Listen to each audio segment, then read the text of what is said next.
Hello students, welcome to CRP academy. CRP একাডেমিতে তোমাদের সকলকে স্বাগত এবং প্রত্যেককে গুড মর্নিং। আমরা আপকামিং ওয়েস্ট বেঙ্গল পুলিশ এবং পঞ্চায়েত পরীক্ষাকে লক্ষ্য করে নতুন জিকে সিরিজ অর্থাৎ জিকে জিনিয়াস শুরু করেছি, যেখানে প্রত্যেকদিন সকাল 7টা থেকে 40টি করে বাছাই করা প্রশ্নোত্তর সাথে প্রচুর এক্সট্রা নোটস আমরা দেখছি। তো আজকে আমরা 3 নম্বর প্র্যাকটিস সেট করব। বিগত দুটো সেট যারা দেখনি তারা অবশ্যই আমাদের প্লে লিস্ট থেকে দেখে নিতে পারো। এবং এই সমস্ত জিকে সেট শুধুমাত্র পুলিশ পরীক্ষা বা পঞ্চায়েত পরীক্ষার জন্য ইম্পর্টেন্ট তাই নয়, সাথে আপকামিং ডাব্লিউবিপিএস এর মিসলেনিয়াস, আইডিও, এসএসসি এবং রেলওয়ে পরীক্ষার জন্য ইম্পর্টেন্ট। তো যাই হোক, আমাদের সিআরপি একাডেমি ইউটিউব চ্যানেলে নতুন হয়ে থাকলে চ্যানেলটিকে এখনই সাবস্ক্রাইব করো এবং পাশের বেল আইকনটা প্রেস করে রাখো প্রত্যেকদিন গুরুত্বপূর্ণ ক্লাসের নোটিফিকেশনগুলো পাওয়ার জন্য। এবং অফিসিয়াল যে টেলিগ্রাম চ্যানেল রয়েছে সেখানে যুক্ত হয়ে যাও এই সমস্ত ক্লাসের ফ্রি পিডিএফ ডাউনলোড, বিষয়ভিত্তিক মক টেস্ট, সাপ্তাহিক কারেন্ট অ্যাফেয়ার্স এবং সাপ্তাহিক ফুল মক টেস্ট পাওয়ার জন্য। ডিসক্রিপশন বক্সে টেলিগ্রামের লিঙ্ক রয়েছে, বা টেলিগ্রামে গিয়ে সার্চ করো সিআরপি একাডেমি লিখে সেখান থেকে যুক্ত হয়ে যাও। তো দেখো, আজকের ক্লাসের প্রথম প্রশ্ন, 1 নম্বর প্রশ্ন কি বলছে? ভারতের কততম গ্র্যান্ড মাস্টার হয়েছেন ইথান ভাস? ভারতের কততম গ্র্যান্ড মাস্টার হয়েছেন ইথান ভাস? প্রত্যেকটা প্রশ্ন চলাকালীন চেষ্টা করো নিজেরাই সঠিক উত্তরগুলো করা এবং আমার উত্তরের সাথে মেলাতে থাকো তোমাদের উত্তরগুলো মিলছে কি। সঠিক উত্তর হয়ে যাবে অপশন বি, 96তম গ্র্যান্ড মাস্টার হয়েছেন ইথান ভাস। নেক্সট দেখো 2 নম্বর প্রশ্ন, কোন ব্যাংকের চেয়ারম্যান হিসাবে নিযুক্ত হলেন প্রাক্তন মুখ্য নির্বাচন কমিশনার রাজীব কুমার?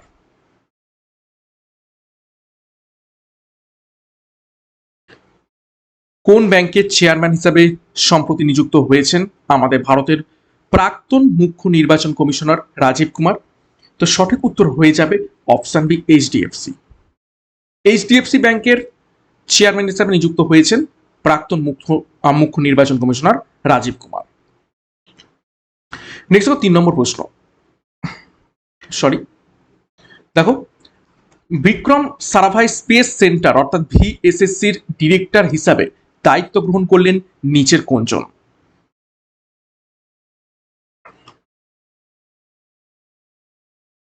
বিক্রম সারাভাই স্পেস সেন্টারের ডিরেক্টর হিসেবে দায়িত্ব গ্রহণ করেছেন কোনজন? সঠিক উত্তর হয়ে যাবে অপশানে ইউপি রাজীব। 4 নম্বর প্রশ্ন দেখো, central board of direct taxes অর্থাৎ সিবিডিটির চেয়ারম্যান হিসাবে পুনরায় নিযুক্ত হলেন নিচের কোনজন?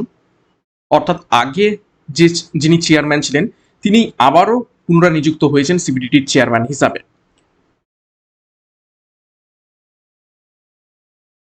সঠিক উত্তর হয়ে যাবে option A, Ravi Agarwal. Next গুরুত্বপূর্ণ ঘোষণা, সামনেই আসতে চলেছে পঞ্চায়েত পরীক্ষা। তো পঞ্চায়েত পরীক্ষাকে লক্ষ্য করে পঞ্চায়েত ফাউন্ডেশন ব্যাচ কোর্স, যেখানে প্রত্যেকটা বিষয়ের প্রত্যেকটা অধ্যায় ধরে ধরে সম্পূর্ণ তোমরা ডিসক্রিপটিভ প্যাটার্নে থিওরির মাধ্যমে ক্লাস পাবে। থিওরি কমপ্লিট হয়ে গেলেই তোমরা mock test, PDF, study material এবং নোটস। সিমিলারলি আপকামিং পুলিশ পরীক্ষাকে লক্ষ্য করে মিশন খাকি পুলিশ ব্যাচ 2026 লঞ্চ করা হয়েছে। এখানেও পরীক্ষার সিলেবাস এবং এক্সাম প্যাটার্ন অনুযায়ী প্রত্যেকটি বিষয় প্রত্যেকটা অধ্যায় ধরে ধরে তোমরা ক্লাস পাবে। তো যোগাযোগ করো 9647553612 নাম্বারে, যার যে ব্যাচ কোর্সের প্রয়োজন রয়েছে সেই অনুযায়ী যুক্ত হয়ে যাও। বিস্তারিত ডিসক্রিপশন বক্সে রয়েছে, সেখান থেকে এখনই যুক্ত হয়ে যাও। নেক্সট দেখো 5 নম্বর প্রশ্ন, ভারতের রপ্তানি বৃদ্ধি এবং কর্মসংস্থান তৈরির লক্ষ্যে বিশেষ অর্থনৈতিক অঞ্চল বা সেজ অর্থাৎ স্পেশাল ইকোনমিক জোন এই আইন কত সালে পাস হয়?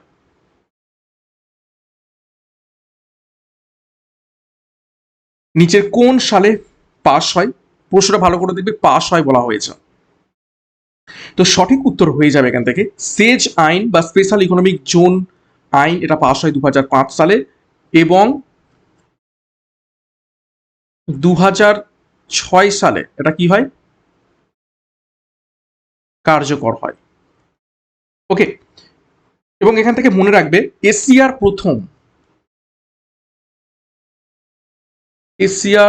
প্রথম সেজ সেটি কোনটি? সেটি হচ্ছে গুজরাটের কান্ডালা।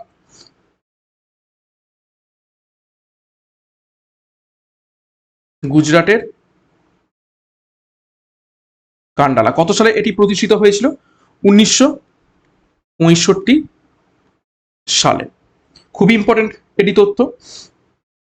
এবং এখানে একটা বন্দর রয়েছে, কান্ডালা বন্দর। কান্ডালা বন্দরও রয়েছে, যেটি হচ্ছে ট্যাক্স ফ্রি পোর্ট, সম্পূর্ণ কর মুক্ত একটি বন্দর। এবং যদি প্রশ্ন আসে পশ্চিমবঙ্গের প্রথম স্টেজ,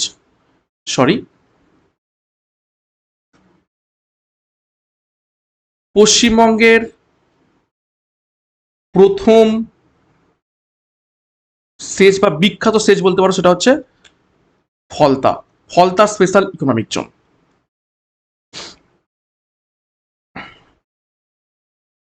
নেক্সট দেখো 6 নম্বর প্রশ্ন, মৌর্য যুগে প্রশাসনিক বিচার ব্যবস্থায় কন্টক শোধন বলতে কি বোঝানো হতো?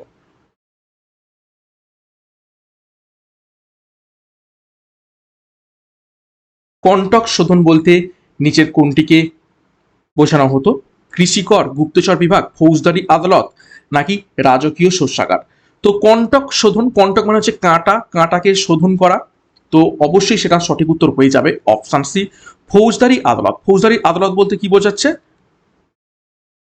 ক্রিমিনাল কোর্ট, ঠিক আছে, কন্টক শোধন।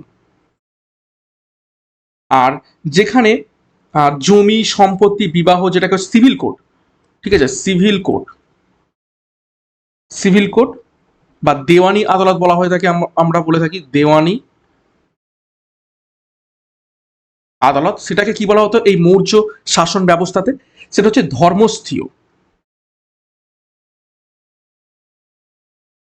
ধর্মস্থীয় বলা হতো। নেক্সট দেখো 7 নম্বর প্রশ্ন, ভারতের কোন রাজ্যে কুঞ্চিকল জলপ্রপাত অবস্থিত রয়েছে?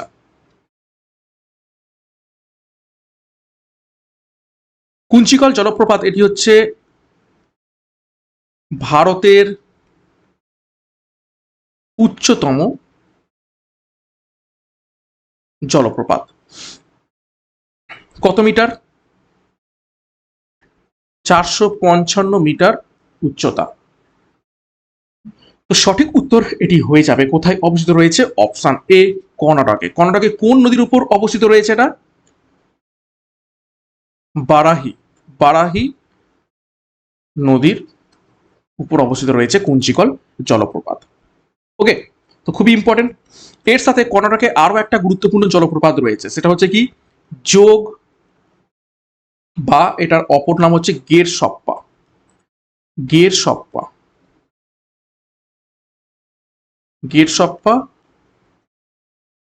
জলপ্রপাত। ঠিক আছে, এটা শরাবতী নদীর উপর অবস্থিত রয়েছে। এটাও খুবই ইম্পর্টেন্ট। মেঘালয়ের একটা গুরুত্বপূর্ণ জলপ্রপাত বলো, সেটা হচ্ছে মানে কি নাম? সেটা হচ্ছে নোহকালিকায়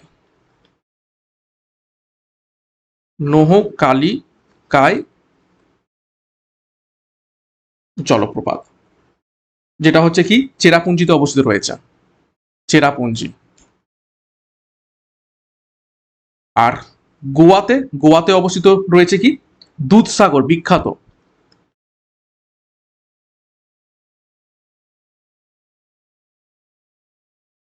ওকে, মান্ডবী নদীর ওপর। এগুলো পরীক্ষা এসে থাকে। নেক্সট দেখো, আচ্ছা এখানে লিখেও দিয়েছি আমি, যাই হোক। নেক্সট দেখো 8 নম্বর প্রশ্ন, নতুন লোকসভা গঠিত হওয়ার পর এর প্রথম অধিবেশনে প্রোটেম স্পিকারকে কে নিয়োগ করেন?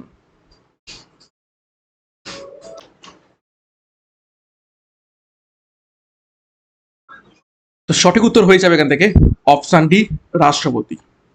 রাষ্ট্রপতি প্রোটেম স্পিকারকে নিয়োগ করে থাকেন।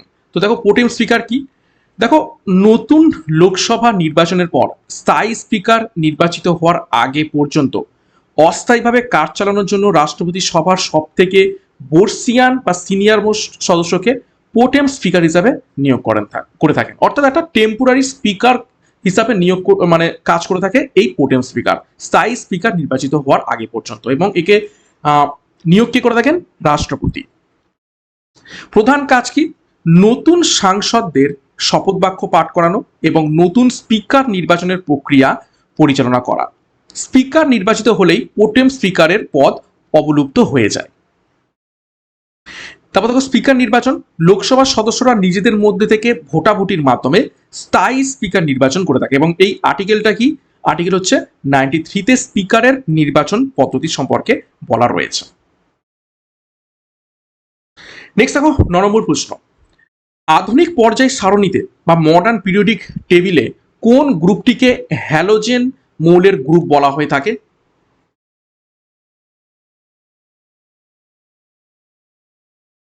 হ্যালোজেন মৌলের গ্রুপ বলা হয়ে থাকে কোন গ্রুপটিকে? তো সঠিক উত্তর হয়ে যাবে অপশন সি, গ্রুপ 70কে, 17কে হ্যালোজেন মৌলের গ্রুপ বলা হয়ে থাকে। এবং এই হ্যালোজেন মৌল কি কি রয়েছে, পরীক্ষায় প্রশ্ন এসে থাকে, ফ্লোরিন, তারপরে রয়েছে কি ক্লোরিন, তারপরে ব্রোমিন,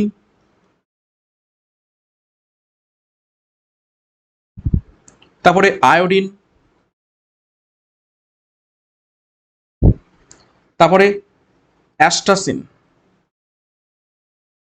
অ্যাস্টাটিন। ওকে, এগুলো সবই কি হ্যালোজেন মৌল, বা বলতে পারো লবণ উৎপাদনকারী। এগুলো সবই কি লবণ উৎপাদনকারী, লবণ উৎপাদনকারী। গ্রুপ 15 যেটা রয়েছে এটাকে কি বলা হয়ে থাকে? এটাকে বলা থাকে নিকটোজেন, নিকটোজেন গ্রুপ বলা হয়ে থাকে। গ্রুপ 16 যেটা, সেটা হচ্ছে চ্যালকোজেন। আর গ্রুপ 18 এটা হচ্ছে নোবেল গ্যাস, নোবেল গ্যাসের গ্রুপ। ওকে, নেক্সট দেখো 10 নম্বর প্রশ্ন, সাঁওতালি ভাষাকে ভারতীয় সংবিধানের 8ম তফসিলে কত সালে অন্তর্ভুক্ত করা হয়?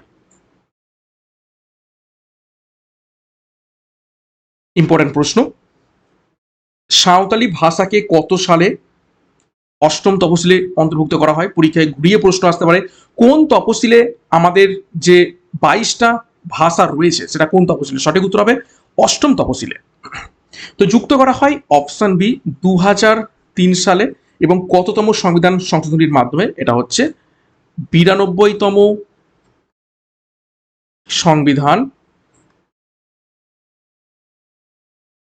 সংশোধন। শুধুমাত্র যে সাঁওতালি ভাষাটা যুক্ত করা হয়েছিল তা নয়, এর সাথে আর কি কি যুক্ত করা হয়েছিল? বোরো, ডোগরি, মৈথিলি ও সাঁওতালি। ওকে, এই 4টি ভাষাকে মানে এই 2003 সালে 92তম সংবিধান সংশোধনীর মাধ্যমে যুক্ত করা হয়। টোটাল কতগুলো ভাষা রয়েছে? বর্তমানে 22টি ভাষা এখন রয়েছে। ওকে, 1992 সাল দেখে নাও, এটা হচ্ছে 71তম সংবিধান সংশোধনী।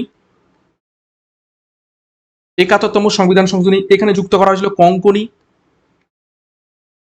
মণিপুরি এবং নেপালি।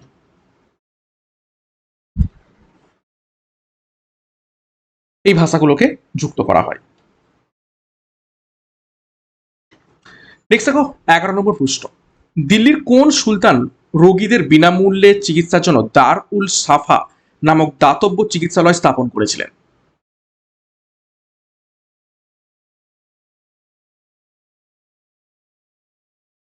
সঠিক উত্তর হয়ে যাবে অপশন ডি, ফিরোজ শাহ তুগলক। 12 নম্বর প্রশ্ন, ভারতের সিলিকন ভ্যালি নামে পরিচিত বেঙ্গালুরু শহরটি কোন মালভূমিতে অবস্থিত রয়েছে?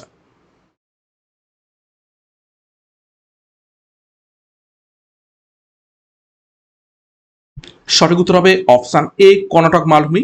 এই কর্ণাটক মালভূমি হচ্ছে দাক্ষিণাত্য মালভূমির অংশ, এবং ব্যাঙ্গালোরকে সিলিকন ভ্যালি বলা হয়ে থাকে কেননা এখানে সমস্ত সেমিকন্ডাক্টর সম্পর্কিত বা টেকনোলজি সম্পর্কিত সমস্ত কোম্পানি এখানে রয়েছে। নেক্সট দেখো 13 নম্বর প্রশ্ন, সংবিধানের কোন অনুচ্ছেদে ভারত সরকারের প্রধান আইনি উপদেষ্টা অ্যাটর্নি জেনারেলের কথা বলা রয়েছে? খুব ইম্পর্টেন্ট প্রশ্ন।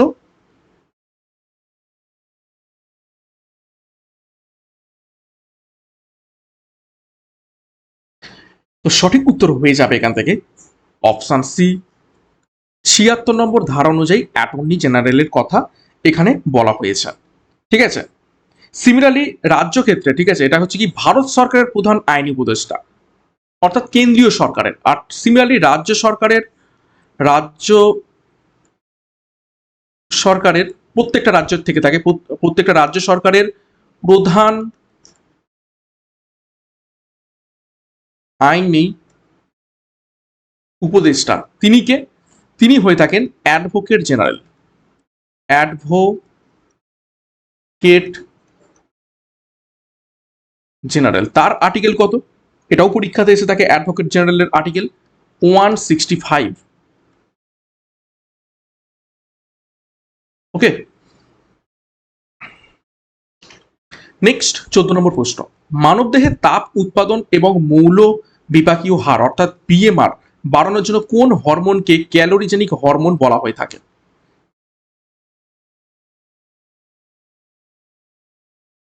কোন হরমোনকে ক্যালোরিজেনিক হরমোন বলা হয়ে থাকে?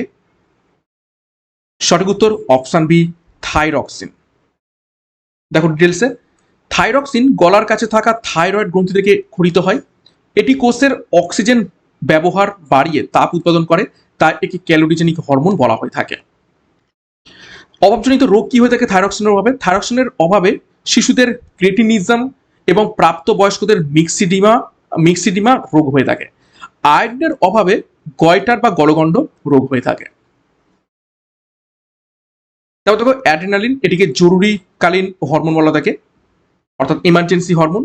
এবং মেলাটোনিন, যেটা অপশন ডিতে রয়েছে, পিনিয়াল গ্রন্থি থেকে ক্ষরিত হয়, যা ঘুম এবং জাগরণ চক্রকে হচ্ছে কি নিয়ন্ত্রণ করে। যে কারণে অর্থাৎ আমার মানুষের ঘুম কখন হবে, কখন জাগবে, এটা নিয়ন্ত্রণ করে থাকে এই পিনিয়াল গ্রন্থি থেকে নিঃসৃত মেলাটোনিন। যে কারণে পিনিয়াল গ্রন্থিকে কি বলা থাকে? জৈবিক ঘড়ি।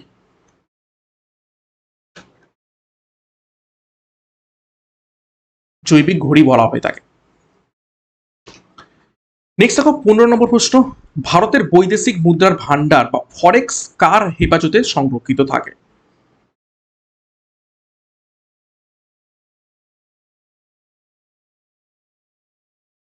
সঠিক উত্তর হয়ে যাবে option A, reserve bank of India, RBI এর কাছে সংরক্ষিত থাকে। 16 নম্বর প্রশ্ন, 1839 সালে রাজা রামমোহন রায়ের আদর্শ প্রচারের জন্য কে তত্ত্ববোধিনী সভা প্রতিষ্ঠা করেছিলেন? ঘুরিয়ে প্রশ্ন আসতে পারে, তত্ত্ববোধিনী সভা কত সালে প্রতিষ্ঠিত হয়? 1839 সালে প্রতিষ্ঠিত হয়। কে প্রতিষ্ঠা করেছিলেন? সঠিক উত্তর হয়ে যাবে অপশন ডি, দেবেন্দ্রনাথ ঠাকুর।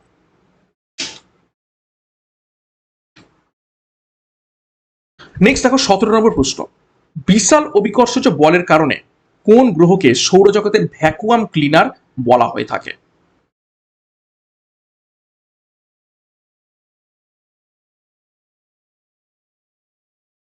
তো সঠিক উত্তর হয়ে যাবে অপশানে বৃহস্পতি। বৃহস্পতিকে কেন ভ্যাকুয়াম ক্লিনার বলা হয়ে থাকে? মহাকাশে বিভিন্ন ধূমকেতু, গ্রহাণু, এইগুলো সমস্ত কিছু ঘোরাফেরা করছে এবং কখনো কখনো সেগুলো পৃথিবীর দিকে ধেয়ে আসে, এবং সেগুলো যদি পৃথিবীতে ধেয়ে আসে তাহলে পৃথিবী কিন্তু নষ্ট হয়ে যাওয়ার চান্স রয়েছে। কিন্তু যখনই এই বৃহস্পতির কাছ থেকে এগুলো পাস করে, বৃহস্পতির এতটাই বেশি অভিকর্ষজ বল, তখন কি হয়, সেই অভিকর্ষজ বলের কারণে সেগুলো বৃহস্পতিতে গিয়ে আছড়ে পড়ে। যে কারণে আমাদের পৃথিবী কিন্তু এই বৃহস্পতির জন্য অনেক অংশেই এই ধূমকেতু, গ্রহাণু, ক্ষতিকর যে সমস্ত অ্যাস্ট্রয়েড রয়েছে তাদের হাত থেকে বেঁচে যায়। তো এই জন্য একে ভ্যাকুয়াম ক্লিনার বলা হয়ে থাকে। এবং বৃহস্পতির যে বৃহত্তম উপগ্রহ, পরীক্ষায় প্রশ্ন আছে এটা, বৃহত্তম উপগ্রহ এটা হচ্ছে, তার নাম হচ্ছে কি গ্যানিমিড। এটা হচ্ছে সৌরজগতের, আমাদের যে সৌরজগতের বৃহত্তম উপগ্রহ। ঠিক আছে, নেক্সট দেখো 18 নম্বর প্রশ্ন, ভারতীয় সংসদের রাজ্যসভার সদস্যদের মেয়াদ বা কার্যকাল কত বছর?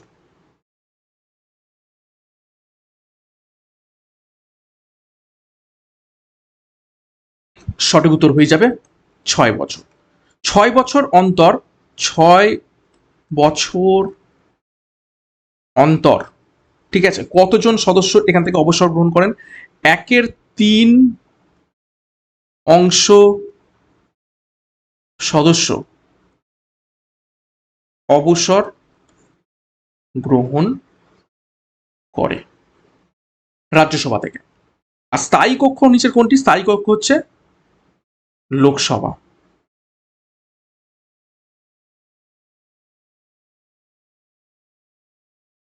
নেক্সট দেখো 19 নম্বর প্রশ্ন। মানবদেহে লোহিত রক্তকণিকা ধ্বংস হওয়ার ফলে যে হলুদ রঙের রঞ্জক বা বিলিরুবিন তৈরি হয় তা কোথায় উৎপন্ন হয়? মানবদেহে লোহিত রক্তকণিকা ধ্বংস হওয়ার ফলে যে হলুদ রঙের রঞ্জক বিলিরুবিন তৈরি হয় তা কোথায় উৎপন্ন হয়ে থাকে? সঠিক উত্তর হবে অপশন বি, যকৃতে। যকৃতে বা লিভারে হিমোগ্লোবিন ভেঙে বিলিরুবিন এবং বিলিভার্ডিন এই দুটো পিত্ত রঞ্জক তৈরি হয়, যা পিত্তের সাথে মিশে থাকে। ঠিক আছে, এবং যকৃতের রোগে এর মাত্রা বেড়ে যায়, ফলে চোখ এবং ত্বক হলুদ হয়ে যায়, এবং সেই মানে পরিস্থিতিকে আমরা কি বলে থাকি? জন্ডিস বলে থাকি। ঠিক আছে, এবং এই যকৃতে কি তৈরি হয়? পিত্ত রস তৈরি হয়।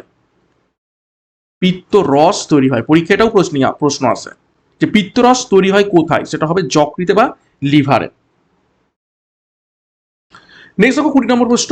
বিশ্বের চলচ্চিত্রের সর্বোচ্চ সম্মানজনক অস্কার পুরস্কার প্রথম কত সালে প্রদান করা হয়েছিল?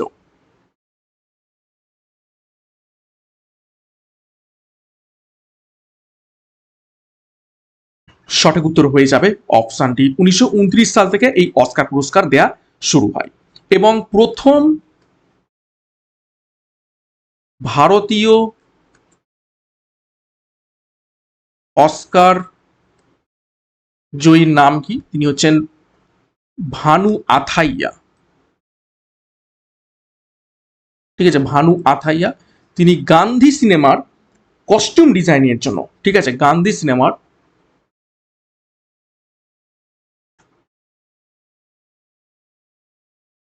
কস্টিউম ডিজাইনারের জন্য তিনি এই পুরস্কারটা পেয়েছিলেন। কত সালে এটি পেয়েছিলেন তিনি? 1983 সালে। আর এটার সাথে সাথে আরেকটা জিনিস মনে রাখবে, 1992 সালে সত্যজিৎ রায়, ঠিক আছে, লাইফ টাইম অ্যাচিভমেন্ট পুরস্কার পেয়েছিলেন এই অস্কারে। ঠিক আছে, লাইফ টাইম অ্যাচিভমেন্ট পুরস্কার।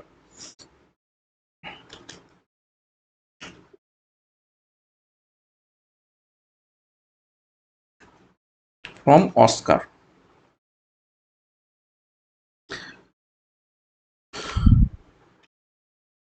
নেক্সট দেখো 21 নম্বর প্রশ্ন।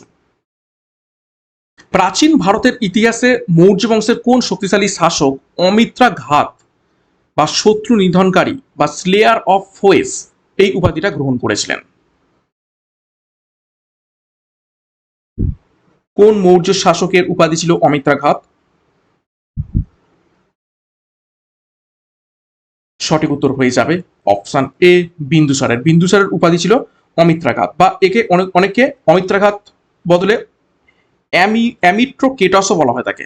অ্যামিট্রোকেটাসও বলা হয় তাকে। ঠিক আছে, আচ্ছা, বিম্বিসারের কি উপাধি ছিল? তিনি হর্ষঙ্ক বংশের রাজা ছিলেন, তার উপাধি ছিল শ্রেণিক। অশোকের উপাধি কি ছিল? প্রিয়দর্শী, দেব নাম প্রিয়, এগুলো তার উপাধি ছিল। আর কনিষ্কের উপাধি কি ছিল? দ্বিতীয় অশোক।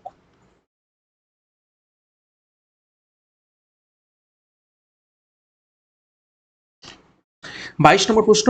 মাউন্ট কিলিমানজারো নামক সুপ্ত আগ্নেয়গিরিটি কোন মহাদেশের সর্বোচ্চ শৃঙ্গ?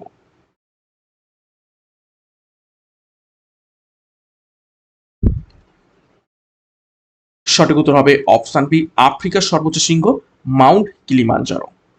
ওকে, 23 নম্বর প্রশ্ন। ভারতীয় সংবিধানের কত নম্বর তফসিলে পঞ্চায়েতি রাজ ব্যবস্থার 29টি কার্যাবলী বা ক্ষমতার কথা বলা রয়েছে? ভিভিআই করবে।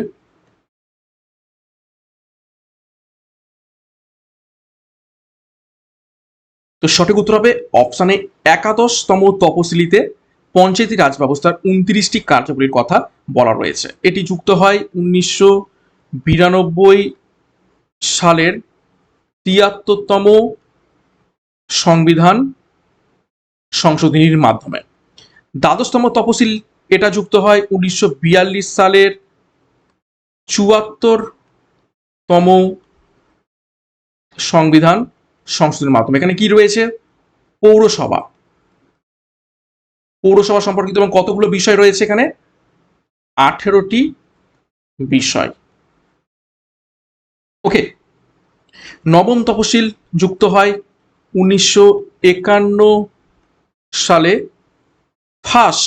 প্রথম সংবিধান সংশোধনীর মাধ্যমে। ঠিক আছে, এখানে ভূমি সংস্কার আইন রয়েছে, ভূমি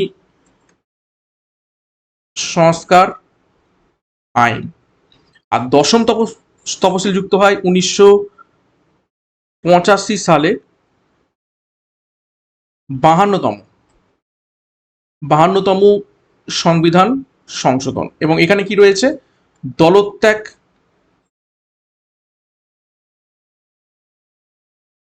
বিরোধী আইন। ওকে, নেক্সট। আচ্ছা, নাম্বারিং এর একটু সমস্যা হয়েছে, যাই হোক। 25 নম্বর প্রশ্ন, ভারতের যোজনা কমিশনের পরিবর্তে গঠিত হওয়া নীতি আয়োগের প্রথম ভাইস চেয়ারম্যান কে ছিলেন? প্রথম ভাইস চেয়ারম্যানের নাম জিজ্ঞেস করা হয়েছে।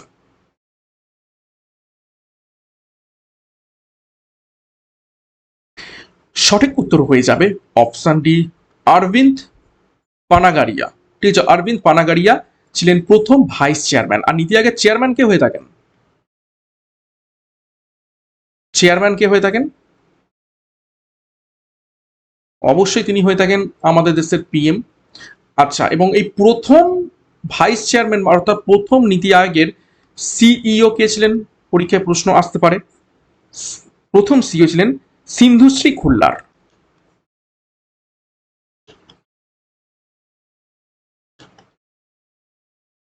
ওকে, বর্তমান সিইও কে? বর্তমান সিইও আমাদের এখন রয়েছেন বিভি আর সুব্রমণ্যম। বিভি আর সুব্রমণ্যম।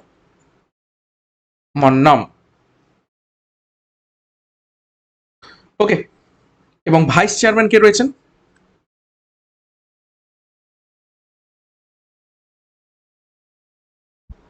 তিনি হলেন সুমন বেরি।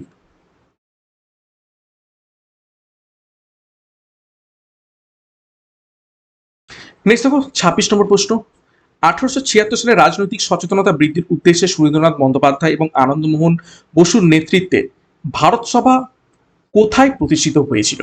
কোন শহরে? এইরকম ভাবে ঘুরিয়ে প্রশ্ন আসবে পরীক্ষায়। প্রশ্ন এতদিন এসেছে যে ভারত সভা কারা প্রতিষ্ঠা করেছিলেন, সঠিক উত্তর হয়ে যাবে সুরেন্দ্রনাথ বন্দ্যোপাধ্যায় এবং আনন্দমোহন। বা সাল আসতো 1886 সালে, কিন্তু কোথায় প্রতিষ্ঠা করেছে? সঠিক উত্তর হয়ে যাবে অপশন সি, কলকাতাতে তারা প্রতিষ্ঠা করেছিলেন এটি। ঠিক আছে, এবং এই যে ভারত সভা, ভারত সভা 1886 সালে জাতীয় কংগ্রেসের সাথে যুক্ত হয় বা মার্জ হয়ে যায়। 27 নম্বর প্রশ্ন, দেখো, আন্তর্জাতিক সীমানা রেখা ডুরান্ড লাইন বর্তমানে প্রধানত কোন দুটি দেশের সীমানা নির্ধারণ করে থাকে?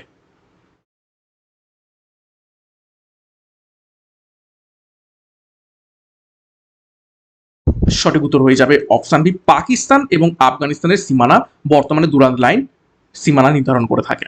ঠিক আছে, পাকিস্তান এবং চীনের মধ্যে কি সীমানা রয়েছে বিখ্যাত? McMahon line.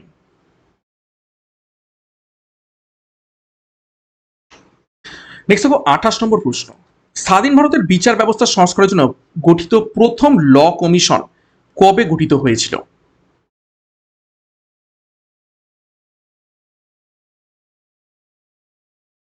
সঠিক উত্তর অপশানে 1955 সালে। 29 নম্বর প্রশ্ন, মানবদেহের ক্ষুদ্রান্তে ভিটামিন বি 12 শোষণের জন্য পাকস্থলী থেকে খরিত কোন উপাদানটি অত্যাবশ্যক?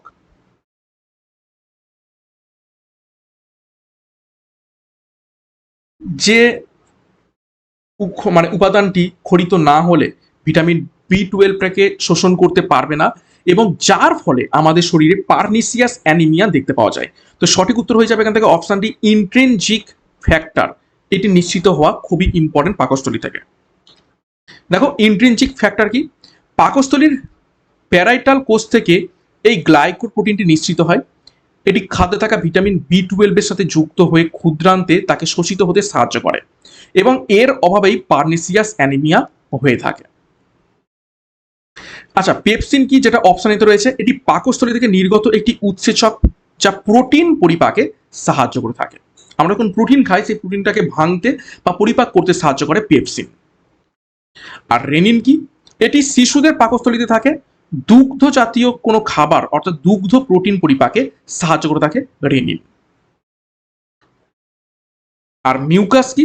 এটি পাকস্থলীর ভেতরের দেয়ালে একটি আস্তরণ তৈরি করে যাতে শক্তিশালী হাইড্রোক্লোরিক অ্যাসিড আমাদের পাকস্থলীতে কি থাকে HCl, যেটা খাদ্যকে পাচিত করতে এবং পরিপাক করতে সাহায্য করে। তো সেই হাইড্রোক্লোরিক অ্যাসিডের যে পিএইচ এর মান সেটা হচ্ছে প্রায় 1-এর কাছাকাছি, যেটা আমাদের বাইরের ত্বককেও জ্বালিয়ে দিতে পারে। তো আমাদের পেটের মধ্যে রয়েছে, পেটের পাকস্থলীকেও জ্বালিয়ে দিতে পারে। তো সেই জন্য একটা আস্তরণ তৈরি করে থাকে এই মিউকাস, যেটা আমাদের পাকস্থলীকে ক্ষতি করতে দেয় না। এবং এই মিউকাস যদি ক্ষতিগ্রস্ত হয়ে যায় তখনই আমরা বলে থাকি কি পাকস্থলীর আলসার হয়েছে। নেক্সট দেখো 30 নম্বর প্রশ্ন, অহিংসা এবং শান্তির প্রসারের অবদানের জন্য ভারত সরকার প্রবর্তিত গান্ধী শান্তি পুরস্কার প্রথম কবে দেয়া হয়ে শুরু হয়?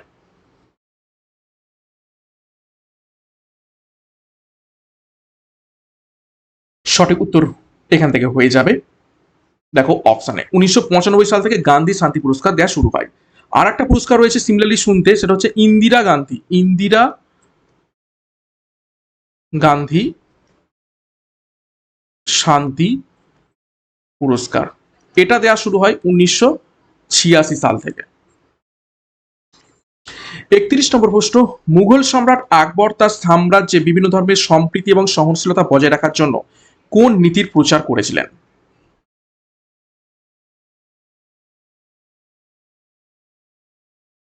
সঠিক উত্তর হয়ে যাবে অপশন সি, সুলি কুল নীতির প্রচার করেছিলেন এবং যার ফলে 1582 সালে দিন ই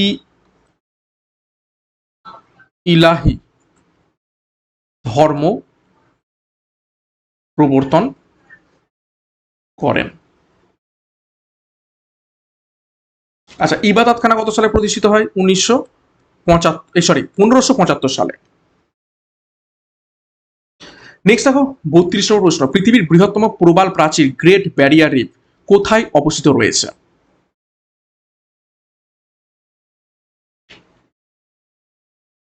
তো সঠিক উত্তর হয়ে যাবে অপশান বি, প্রশান্ত মহাসাগরে অবস্থিত রয়েছে এই গ্রেট ব্যারিয়ার রিফ বা প্রবাল প্রাচীর। ঠিক আছে, এবং এটা অ্যাকচুয়ালি কোথায় অবস্থিত রয়েছে? প্রশান্ত মহাসাগরের অস্ট্রেলিয়ার উত্তর পূর্ব উপকূলে। অস্ট্রেলিয়ার উত্তর পূর্ব উপকূলে। 33 নম্বর প্রশ্ন, ভারতীয় সংবিধানের 42তম সংশোধনীর মাধ্যমে যুক্ত হওয়া মৌলিক কর্তব্য সংবিধানের কোন অংশে বা পার্টে রয়েছে? মৌলিক কর্তব্য অর্থাৎ ফান্ডামেন্টাল ডিউটিস।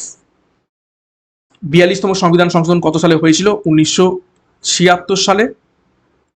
খুব ইম্পর্টেন্ট। তো সঠিক উত্তর হয়ে যাবে অপশন এ, পার্ট 4A এবং আর্টিকেল কত? 51 এতে রয়েছে মৌলিক কর্তব্য। টোটাল মৌলিক কর্তব্য বর্তমানে কতগুলো? 11টি ফান্ডামেন্টাল ডিউটিস বর্তমানে রয়েছে। দেখো পার্ট 4 এখানে আর্টিকেল, আচ্ছা এখানে মুছে দিই দেখতে সুবিধা হবে। দেখো সর্দার শরণ সিং কমিটির সুপারিশে 1976 সালে সোভিয়েত ইউনিয়নের অনুকরণে প্রথমে 10টি মৌলিক কর্তব্য যুক্ত করা হয়, পরে 2002 সালে 86তম সংশোধনীর মাধ্যমে শিক্ষার কর্তব্যটি যুক্ত হয়ে বর্তমানে টোটাল 11টি কি রয়েছে মৌলিক কর্তব্য রয়েছে। পার্ট 3 যেটা আর্টিকেল 12 থেকে 35 সেটা মৌলিক অধিকার অর্থাৎ ফান্ডামেন্টাল রাইটসের সাথে সম্পর্কিত। তোমরা একদমই কনফিউজড হয়ে যাবে না, মৌলিক অধিকার আলাদা, মৌলিক কর্তব্য আলাদা। মৌলিক কর্তব্য রয়েছে পার্ট 4A আর্টিকেল 51A তে। পার্ট 4 এ রয়েছে দেখো রাষ্ট্র পরিচালনার নির্দেশমূলক নীতি ডিপিএসপি, আর পার্ট 2 তে রয়েছে নাগরিকত্ব বা সিটিজেনশিপ। নেক্সট দেখো 34 নম্বর প্রশ্ন, রসায়নে কোন তরল ধাতুকে তার সচল এবং চকচকে প্রকৃতির জন্য কুইক সিলভার বলা হয়ে থাকে?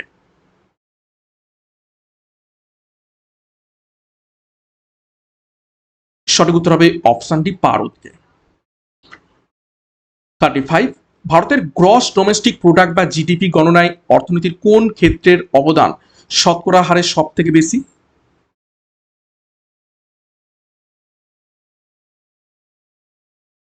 সঠিক উত্তর হয়ে যাবে অপশনে তৃতীয় ক্ষেত্র বা পরিষেবা খাতের অবদান সব থেকে বেশি।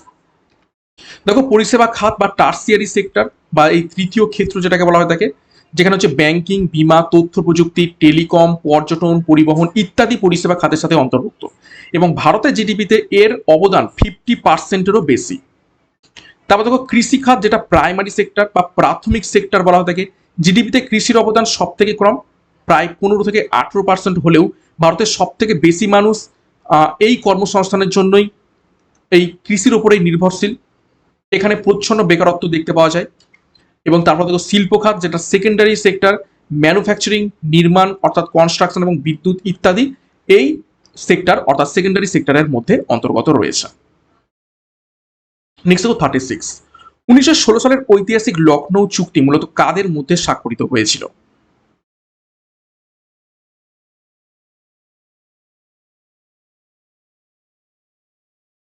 সঠিক উত্তর অপশন বি কংগ্রেস এবং মুসলিম লীগের মধ্যে। এবং এখানে কি হয়, চরমপন্থী এবং নরমপন্থী এদের কি হয়, মিলন ঘটে 1916 সালের লখনৌ অধিবেশনে। 37 নম্বর প্রশ্ন, দক্ষিণ ভারতের পশ্চিমঘাট পর্বতমালার নীলগিরি এবং আনাইমালাই পর্বতের মাঝে কোন বিখ্যাত গিরিপথটি অবস্থিত রয়েছে?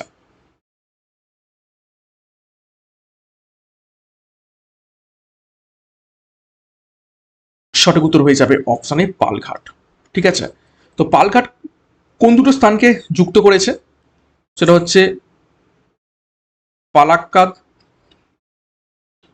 কেরালা এবং সাথে কোনটিকে, কোয়েম্বাটুর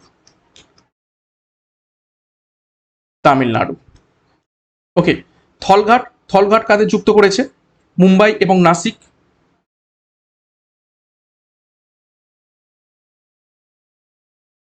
ভোরঘাট মুম্বাই পুনে।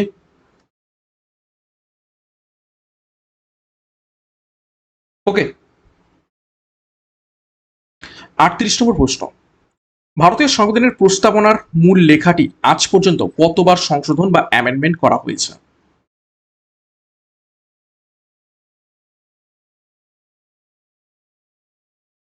সঠিক উত্তর হবে অপশন বি মাত্র একবার। কত সালে? 42তম সংবিধান সংশোধন 1976 সালে অ্যামেন্ডমেন্ট করা হয়। 3টি নতুন শব্দ যুক্ত করা হয়, কি কি? সেকুলার অর্থাৎ ধর্মনিরপেক্ষ, সোশ্যালিস্ট অর্থাৎ সমাজতান্ত্রিক, এবং ইন্টিগ্রিটি অর্থাৎ অখণ্ডতা, এই 3টে শব্দ প্রস্তাবনাতে যুক্ত করা হয়। 39 নম্বর প্রশ্ন, একজন সুস্থ এবং স্বাভাবিক মানুষের রক্তে রক্ত রস বা প্লাজমার পরিমাণ প্রায় কত শতাংশ থাকে?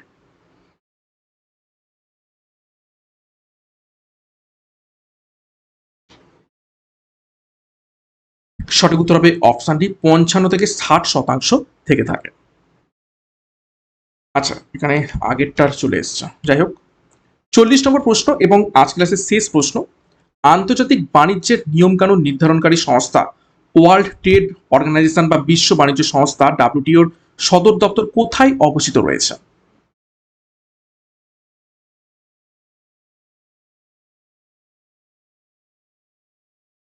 সঠিক উত্তর হবে অপশন সি, জেনেভা শহরে অবস্থিত রয়েছে এটি।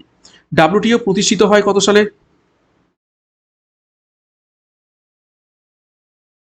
প্রতিষ্ঠিত হয় 1995 সালে। ডাব্লিউটি এর প্রিভিয়াস নেম, আগের নাম কি ছিল? সেটা হচ্ছে GATT, G A T T, general agreement on tariffs and trade, এটি নামে পরিচিত ছিল। তারপরে এই 1995 সালে ডাব্লিউটিও বা ওয়ার্ল্ড ট্রেড অর্গানাইজেশন নামে প্রতিষ্ঠিত হয় এবং হেডকোয়ার্টার জেনেভাতে রয়েছে। ওকে, তো এই ছিল 40টি গুরুত্বপূর্ণ প্রশ্ন উত্তর আজকে ক্লাসের মধ্যে। 40-এর মধ্যে কার কত স্কোর হয়েছে প্রত্যেকে কমেন্ট বক্সে কমেন্ট করো। ক্লাসটা কেমন লেগেছে, প্রশ্নপত্র কেমন ছিল, সেই ব্যাপারেও তোমরা প্রত্যেকে মন্তব্য করো এবং প্রত্যেকদিন ক্লাসগুলো ফলো করে থাকো সকাল 7টা থেকে। অনেক অনেক প্রশ্ন এখান থেকে প্র্যাকটিস হবে, রিপিট হবে এবং এই ধরনের প্রশ্নই পরীক্ষাতে এসে থাকবে। খুবই স্ট্যান্ডার্ড এবং বাছাই করা প্রশ্ন উত্তর তোমাদের জন্য নিয়ে আসছি, প্রত্যেক দিন ফলো করতে থাকো। এবং আমাদের যে ব্যাচ কোর্স রয়েছে, পঞ্চায়েত পরীক্ষাকে লক্ষ্য করে পঞ্চায়েত ফাউন্ডেশন ব্যাচ কোর্স এবং পুলিশ পরীক্ষাকে লক্ষ্য করে মিশন খাকি পুলিশ ব্যাচ, যার যে ব্যাচ কোর্সের প্রয়োজন রয়েছে সেই অনুযায়ী যুক্ত হয়ে যাও। 9647553612 নাম্বারে যোগাযোগ করে বিস্তারিত ডিসক্রিপশন বক্সে রয়েছে। এবং আমাদের অফিসিয়াল যে টেলিগ্রাম চ্যানেল রয়েছে সেখানে যুক্ত হয়ে যাও এই সমস্ত ক্লাসের পিডিএফ, বিষয়ভিত্তিক মক টেস্ট, সাপ্তাহিক কারেন্ট অ্যাফেয়ার্স এবং সাপ্তাহিক ফুল মক টেস্ট পাওয়ার জন্য। তো আজকের মতো ক্লাসটা এখানেই শেষ করছি। প্রত্যেককে all the best, thank you, by.